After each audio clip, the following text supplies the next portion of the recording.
Good morning, everyone. Bonjour tout le monde. Gabriel,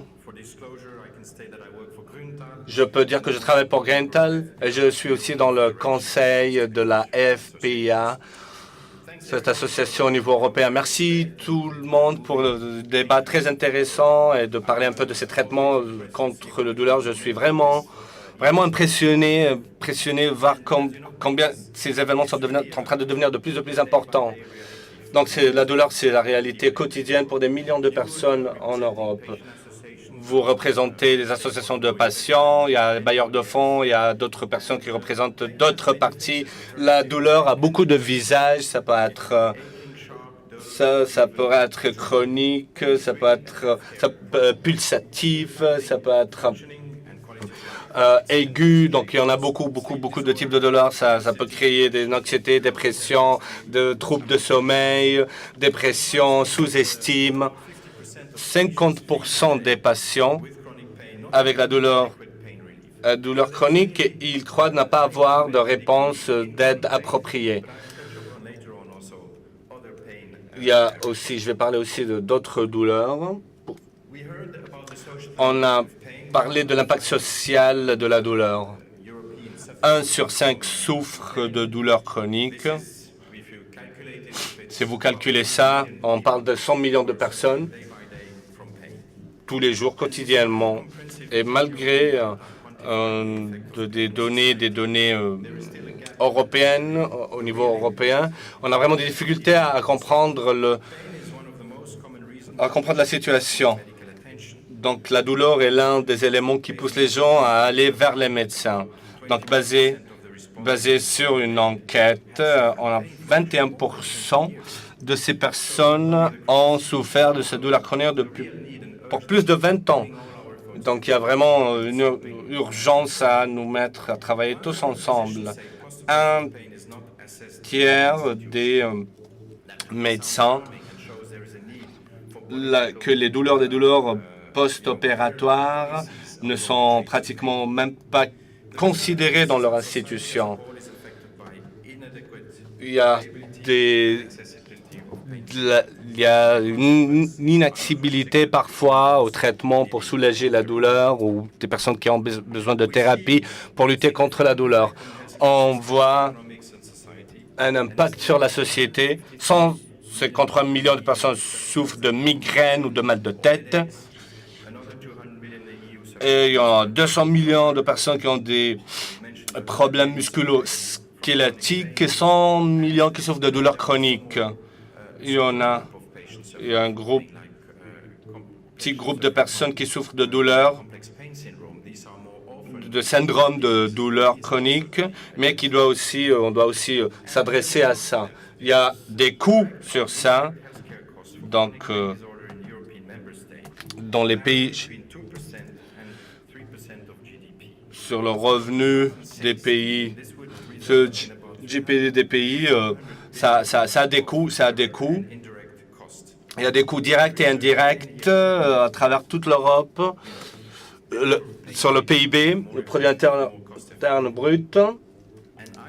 Et je crois et je suis sûr que tout le monde est d'accord avec moi, pour les patients et pour optimiser les traitements, c'est pas vraiment impératif, mais ça doit être adressé d'une manière multidisciplinaire en mettant tous ensemble, tous les bailleurs de fonds. Il y a beaucoup de barrières pour accéder à un traitement antidouleur. Il n'y a pas beaucoup de formation, le manque d'enseignement et le fait de ne pas avoir des CV au niveau européen, un curriculaire au niveau européen qui soit homogène. Ma femme a accouché au Japon et ils ne donnent pas de médicaments quand vous accouchez, par exemple. Elle a accouché au Japon et au Japon, on ne donne pas des antidouloureux durant l'accouchement. Pour vous dire que la différence entre les pays, il y a toujours un besoin médical, Vivordinia, hypersensibilité, des douleurs, traitements des douleurs chroniques, et ils doivent continuer à investir beaucoup d'argent. Les douleurs, c'est pas facile. Développer des antidouloureux sont très difficiles parce que les douleurs sont différentes et vous ne pouvez pas les adresser seulement en utilisant seulement une molécule. Voilà. Comment les bailleurs de fonds peuvent travailler ensemble? Ce qui me concerne, c'est pour améliorer l'état de santé, de créer des médicaments de nouvelle génération qui répondent aux besoins. Donc, la Commission européenne donne beaucoup d'argent, nous permet de travailler ensemble. Alors, cet accord cadre et à des petites et moyennes entreprises et d'autres associations.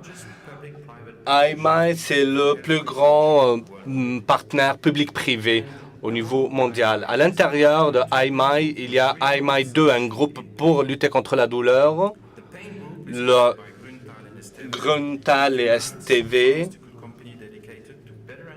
pour mieux comprendre, traiter et soulager la douleur. À l'intérieur de ces groupes, on est responsable de la définition des recherches sur la douleur et en identifiant de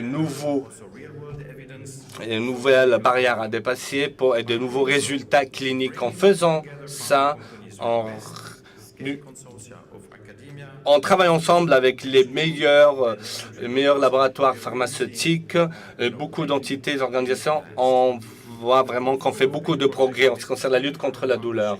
Les partenaires privés et publics, le premier projet a commencé le 1er avril 2017.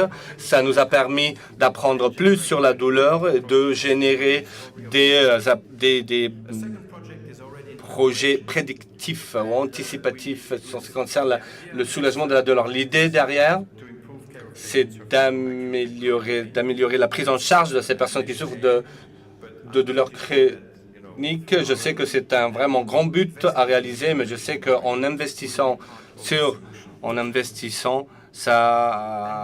on va aller de l'avant. La douleur est compliquée. Nous, en Grüntal, nos engagements, on a fait une carte. On essaie de comprendre quelles sont les raisons génétiques de la douleur. Pas seulement les conditions.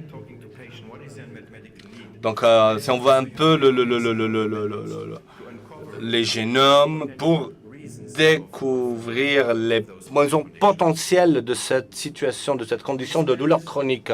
On dépense 31 milliards par an et en Grüntal, 20% de nos rentrées sont dépensées pour les recherches, pour les projets de recherche. Et presque la majorité, on vend sur sujet douleur. Donc, créer un peu cette carte et d'aller systématiquement parler avec les patients, comprendre les dynamiques pour voir le potentiel, pour trouver de nouveaux médicaments. Je suis très excité. Mon équipe est aussi excitée que moi. Voilà ce qu'on a un peu réalisé durant ces dernières années. CRPS, et ce syndrome, c'est une maladie. Cette maladie est très douloureuse. Vous ne pouvez pas prendre vos neveux dans vos bras. Vous ne pouvez même pas prendre un verre. Elle est plus douloureuse. Cette syndrome est plus douloureuse, provoque plus de douleur qu'un accouchement. Et vous voyez un peu qu'on ne se concentre pas seulement sur la plus grande population qui souffre de douleurs, disons chroniques un peu plus connues, mais beaucoup de laboratoires pharmaceutiques ont abandonné un peu la recherche sur ces douleurs un peu spécifiques, mais qui ne concernent pas vraiment un grand pourcentage de la population. Les analgésiques qui pourrait bien fonctionner en ce qui concerne la moelle épinière. C'est un bon médicament. Ça a vraiment ouvert une fenêtre thérapeutique pour ceux qui ont vraiment un état dépendant. Elle bloque les canaux qui permettent la transmission de la douleur. On est dans la première phase préparatoire de développement. On doit pouvoir travailler de manière collaborative avec le monde économique et avec les législateurs. Ça ne peut pas se faire seul. On ne peut pas faire ce travail en solo. Ça, c'est comment on s'approche un peu à ce phénomène, s'engager avec les patients, avec les associations, quels sont leurs besoins et dessiner un peu et améliorer des traitements antidouloureux.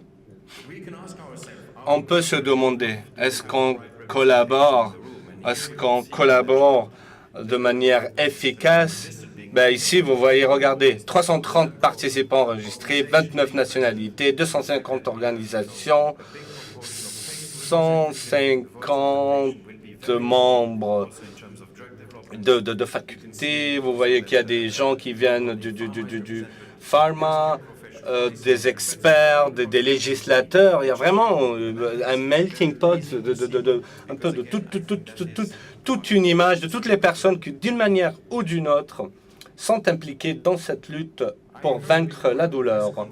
À la conférence de presse, on disait que la douleur des patients, un représentant des malades qui souffrent de douleur dit que la douleur doit être prise en charge par les politiciens au niveau européen. Il est dans l'agenda de la Commission européenne. Je suis vraiment impressionné par les progrès de la plateforme CIP. Notre vision est d'assurer un succès et un traitement adéquat des antidouloureux pour tous les citoyens et on travaille ensemble, construire cette plateforme CIP et ramener tous les bailleurs de fonds ensemble. C'est pour ça que je vous remercie pour la préparation de cet événement exceptionnel et sur la FIC, la Fédération européenne pour la douleur, l'Alliance européenne pour la lutte contre la douleur, les Malta Health Network, l'Association des citoyens et tous les sponsors qui ont participé ici. Voilà. Aussi, l'association allemande, maltaise allemande. Dans le calendrier, la présidence de Malte, de l'Union européenne, mais je vous remercie tous. Continuez, bon travail à tous, bonne journée.